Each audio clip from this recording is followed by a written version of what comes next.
Oh, hello. It's me again. Hopefully everybody enjoyed episode number 1 on the sleep series.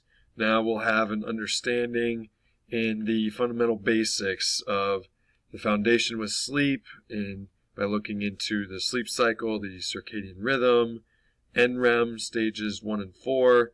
If you haven't already seen that video, then click below on the Facebook page. It should be right under this one. And we can now move into episode 2, which is going to be tips to improve your sleep. And then episode 3, we'll look into a lot of things with data tracking, along with some of the accessories like supplementation, nose strips, lavender spray.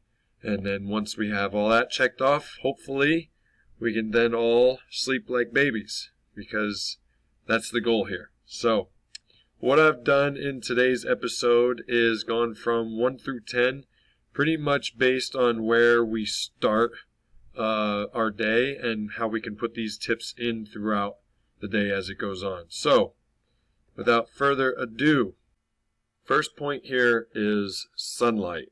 Getting adequate amount of sunlight is going to be responsible for our sleep regime. So, if you're an individual like myself who wakes up early, like 5 or 6 in the morning, and it's still dark outside, then trying to create a bright enough atmosphere is key here to help regulate that sleep pattern. So what I do, and my office is pretty bright, so when I get in around 5 a.m. when it's still dark outside, because my office is bright anyway, it's okay. That's key for regulation of that sleep regime. Also, if you're an office worker and you can get an hour or so break on your lunch, then as best as possible, go outside, close your eyes, look up into that sunlight for 15 to 20 minutes. It's essential. It's a very large part of that regulation of sleep. And because the sunlight at the moment, at this time of year, a lot of places, it's quite poor, vitamin D supplementation can be vital here. But sunlight is a very big one. You'll notice a huge difference to the depth of your sleep if you can take 15 to 20 minutes out of your schedule to just chill out in the sun. So that's point number 1. Point 2, this one can be used both in the morning and the evening time, which is don't lay in bed. Don't lay in bed on your phone. Don't lay in bed watching TV. You've got the negativity of blue light as well coming from both of those. And you don't want to be associating your bed with a time to be focusing on your phone or the TV. So even when I read, for example, I'll read on the couch. Bed is for sleeping. You want your body to be in that position of, I'm getting to bed. This is my time or my place for sleep. You don't want to be getting to bed and playing around on your phone. It's the worst possible scenario to be in, so don't lay in bed awake doing all those things. Plus, point number 2, you'll drastically reduce the likelihood of busting your face. Admit it, we've all done it once or twice. Guilty. 3, stimulants. Caffeine, nicotine, yohimbine for those in contest prep. We want to stop the use of these about 6 to 8 hours before bed. So if you're someone who trains in the evening, you're probably wanting to look at more of the pump side of things than a stimulant-based product. Because even with 200 milligrams of caffeine, 100 milligrams of caffeine, or a small black coffee here, that is going to affect the time it takes for you to get to sleep. It can also affect those deeper stages of sleep, so be very careful as well with decaf. Decaf does not mean it's completely caffeine-free. There's still some milligrams of caffeine in there, so be very careful with that. 6 to 8 hours is the general rule here, so again, be mindful with the use of stimulants. 4, exercise. Very closely linked to stimulants in the same effect that exercise has this increase in adrenaline, so you don't want that close to the time you're going to bed. It doesn't have the sort of same stimulatory effects of a stimulant, for example, so generally 2 hours before bed is when I'd advise not to train and have that 2 to 3 hour window to relax and help you get yourself into a parasympathetic state. If you're someone who trains quite close to your bedtime, and we'll get into this more in the next episode in terms of supplementation, that's when things like CBD, ashwagandha are great for bringing down that elevated heart rate. But we'll get more into that information on the next one. So that's exercise. Alcohol and cannabis as well. Another big one. You may see and hear a lot of individuals say, oh, it's a bit of a nightcap. Alcohol sends me off to sleep. As much as it does do that, first, we have the disruption of our deep sleep. And then secondly, we get poor oxygen circulation. What we'll find is, and you may notice this as well if you've been on a binge, but when that alcohol comes out of your system, you wake up like that. And again, affecting that deep sleep. Cannabis, the THC ingredient in cannabis, can cause disruption to the deep sleep. So again, similar to alcohol, people say, oh, cannabis is great for sending me off to sleep.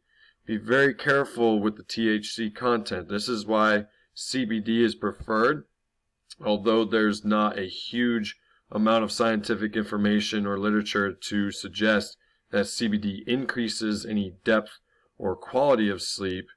Generally, CBD is fantastic for morning cortisol reduction and creating a much more relaxed environment going into your day. So be careful with alcohol and cannabis. Food, 90 minutes. So I try to have my last meal an hour and a half before bed. Food will be in the gut, but having that ability to digest the first 90 minutes is going to be key. And we also have seen the literature now that the gastric emptying effect is affected in a way that if there's food still in the system around sleep, then it's decreased. So therefore, food is still very much in the gut, left undigested, which can cause a whole host of negative, unwanted side effects throughout sleep. And also, when food's still in the gut, we're going to see instances of raised blood glucose in the morning. So a general rule, hour and a half before bed. If you're getting hungry, go with an hour, but 90 minutes should do just fine here. So that is number 6. Number 7, naps. Now, naps have their benefit in the sense that a short nap throughout the day will help with cognitive function. So I'm an individual that gets up very early, 4:35 in the morning. By about 1 or 2 in the afternoon, I'm starting to feel it. So I'll try to see if I can get a 20-minute nap so I can be able to continue working without hitting a major wall. But we have to be very careful with napping after 3 p.m. because of sleep pressure. So sleep pressure builds from the moment that we wake up, and it gets to that point in the evening that there's so much pressure, you want to go to sleep. And if we nap anytime after 3 p.m., for example, then that pressure's decreased. And you'll notice that it'll take you a lot longer to get off to sleep. So again, don't nap after 3 p.m. For me personally, I make it a little bit earlier, nothing after 2 p.m. Just be very cautious with that. I've had naps in the past where it's been something like a holiday where you go out and see friends and family between the traveling and all the food. The next thing you know, you're passed out on their couch. It's like 4 or 5 o'clock in the evening, and I can't get to sleep after that for the life of me. I'll be absolutely restless, fully awake. So be very careful with naps. Number 8, bath, hot shower, sauna. When we get out of that heat, our body temperature is going to drop. And relating this back to the first episode, that reduction in body temperature is going to just ignite that want to go to sleep. So if you're someone that trains late, try having a hot shower or sitting in the sauna at the gym. Then when you walk outside to your car, that cold air or turning the AC on in your car, it'll hit you and you'll start to feel a little bit more tired and help get you into that more relaxed state after training. So again, be careful with exercising late, but heating up the body so we have that reduction in body temperature is fantastic. So highly recommend that. Number 9, your bedroom. Keeping your bedroom cool and gadget free. Again, relating that to don't lay in bed. We want to associate our bed with sleep, and you're going to be in a much better position when your bedroom is on the cooler side of things. Now, what I like to do a couple hours before bed is open my window a little bit. So when I walk into the bedroom, it's very cool. So room temperature is a key one here. And finally, the sleep cycle itself, probably the biggest, most important one. We discussed that back in the first episode, and that is nailing your routine. So making sure that you are going to bed at the same time, waking up at the same time. So what that does is it allows our body to understand that 10 p.m. is coming up, time to get ready for bed.